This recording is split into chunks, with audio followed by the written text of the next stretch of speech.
Hi, ഞാൻ cent Mary's group of ഇൻസ്റ്റിറ്റ്യൂഷൻ്റെ ചെയർമാനാണ്. ഒരു ചെറിയ കാര്യം പറയാൻ വേണ്ടിയിട്ടാണ് ഞാൻ നിങ്ങളുടെ മുമ്പിൽ വന്നിരിക്കുന്നത്. ഈ കഴിഞ്ഞിടയ്ക്ക് എനിക്കൊരു കോൾ വരികയുണ്ടായി. ഒരു പേരൻ്റാണ്, അതായത് നമ്മുടെ കോളേജിനെ കുറിച്ച് നിങ്ങൾക്കറിയാം, saint Mary's group of institution nursing, paramedical അങ്ങനെയുള്ള കോഴ്സുകൾ പഠിപ്പിക്കുന്ന ഒരു സ്ഥാപനമാണ്. അപ്പോൾ അവിടെ നമ്മുടെ അഡ്മിഷൻ ആണെങ്കിൽ പോലും ഒരു റിസൾട്ട് അറിയുന്നതിന് മുമ്പേ ഒരു 70% സീറ്റുകൾ ഫില്ലാവാറുണ്ട്. അപ്പോൾ ഈ അഡ്മിഷൻ എടുത്ത വിദ്യാർത്ഥിയായിട്ടുള്ള ഒരു പേരൻ്റാണ് എന്നെ വിളിച്ചത്, വിദ്യാർത്ഥിയുടെ പേരൻ്റാണ് എന്നെ വിളിച്ചത്. അപ്പം ഇവർ വിളിച്ചത് വളരെ ഒരു ആശങ്ക പെട്ടിട്ടാണ്. അതായത് നമ്മുടെ കോളേജിൽ നിന്ന് അഡ്മിഷൻ എടുത്ത് പുറത്തേക്ക് പോയപ്പോൾ തൊട്ട് ഒരു എഡ്യൂക്കേഷൻ കൺസൾട്ടൻസിൽ നിന്ന് അവരെ തുരുതുരാ വിളിച്ചുകൊണ്ടിരിക്കുന്നു. ഹലോ.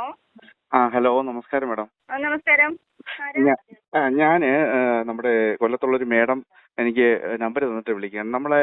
നമ്മുടെ കുട്ടി അവിടെ നമ്മുടെ ഈ സെന്റ് മേരീസ് കോളേജിൽ അഡ്മിഷൻ എടുക്കാൻ പോകാൻ പോവായിരുന്നു. അപ്പൊ ഇങ്ങനെ അവിടുത്തെ അല്ലേ, നമ്മുടെ ഈ തമിഴ്നാട് ചെങ്കോട്ട സൈഡുള്ള ഒരു കോളേജില്ലേ, ഈ saint Mary's group of institution എന്ന് പറഞ്ഞിട്ട് നേഴ്സിംഗ് കോളേജാണ്. അപ്പോൾ ഇങ്ങനെ പറഞ്ഞു INCയുടെ എന്തോ വിഷയമുണ്ട്, അവിടെ ഇങ്ങനെ ഒരു പ്രോബ്ലം ഉണ്ടെന്നൊക്കെ പറഞ്ഞായിരുന്നു. അപ്പൊ അതിനെ കുറിച്ചൊന്ന് അറിയാൻ വേണ്ടിയിട്ടാണ്. കേട്ടില്ല മാഡം? എന്താ മേഡം അവിടെ INCക്ക് എന്തോ പ്രോബ്ലം വല്ലതും ഉണ്ടോ? INC ഇല്ലേ അവിടെ? ഇല്ലെന്ന് പറയുന്നു. ആണോ? അത് എന്തോ പിന്നെ അവര് ഒന്നിട വിട്ട് അങ്ങനെയൊക്കെയാണോ മാഡം അവര് സംസാരിച്ചത്? എനിക്കത് വ്യക്തമായില്ല. അവിടെ പക്ഷെ നെറ്റിൽ ഓൺലൈനിൽ INC ഉണ്ടല്ലോ, INCയുടെ സൈറ്റിൽ INC ഉണ്ടല്ലോ, അതില് കാണിക്കുന്നുണ്ടല്ലോ. ഇയർലി പുതുക്കണമായിരുന്നു. ഈ വർഷം പുതുക്കിയിട്ടില്ലേ? നമുക്ക് കൺഫേം അല്ലാന്ന് തിരക്കിട്ട് പറഞ്ഞാൽ മതിയോ? മാഡത്തിന്റെ പേരെന്തായിരുന്നു? അപ്പം ഒരുപാട് നല്ല എഡ്യൂക്കേഷൻ കൺസൾട്ടൻസികളുണ്ട്. ഞാൻ ഈ ഒരു മേഖലയിലൂടെയൊക്കെ വന്ന ആളായതുകൊണ്ട് ഞാൻ പറയാം.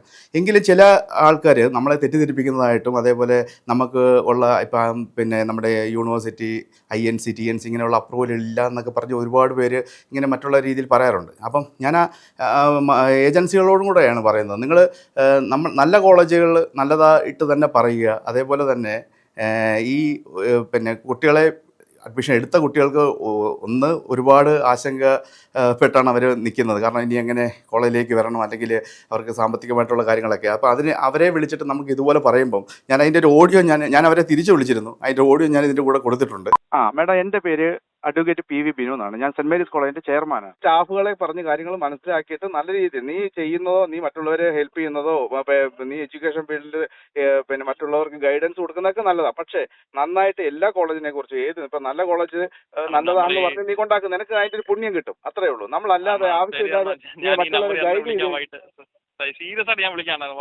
നമ്മളെ ഈ ഒരു ഫീൽഡിലെ മെയിൻ ഒരു ഉദ്ദേശം നമ്മൾ എഡ്യൂക്കേഷൻ ഫീൽഡിൽ ഒരു സേവനമാണ്, മനസ്സിലായല്ലോ.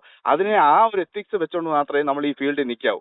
അപ്പം അവരെ വിളിച്ച് നമ്മളവരെ പാനിക്കാക്കുമ്പം അവർക്ക് ഒരുപാട് വിഷമങ്ങളുണ്ട്. നമ്മൾ ഈ മേഖലയിൽ ജോലി ചെയ്യുന്നവർ വളരെ നല്ല രീതിയിൽ തന്നെ ഇത് ചെയ്യുക. ഒരുപാട് നല്ല കൺസൾട്ടൻസികളുണ്ട്, അവർ നല്ല നല്ല കോളേജുകൾ ചൂസ് ചെയ്ത് കൊടുക്കാറുമുണ്ട്.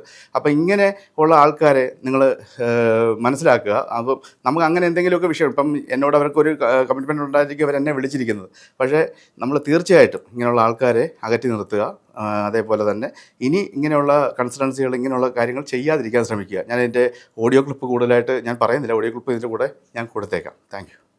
എന്നിട്ട് അവർ വെബ്സൈറ്റിൽ കണ്ടപ്പോൾ അവരോട് പറയുവാന്ന് പോലെ 1 വർഷം അഡ്മിഷൻ കിട്ടും, അടുത്ത വർഷം ഈ INC എന്താണെന്ന് അറിയാം? INC എത്ര വർഷം കൂടുമ്പോഴാണ് അതിന്റെ ഇൻസ്പെക്ഷൻ ഉള്ളത് അറിയാം?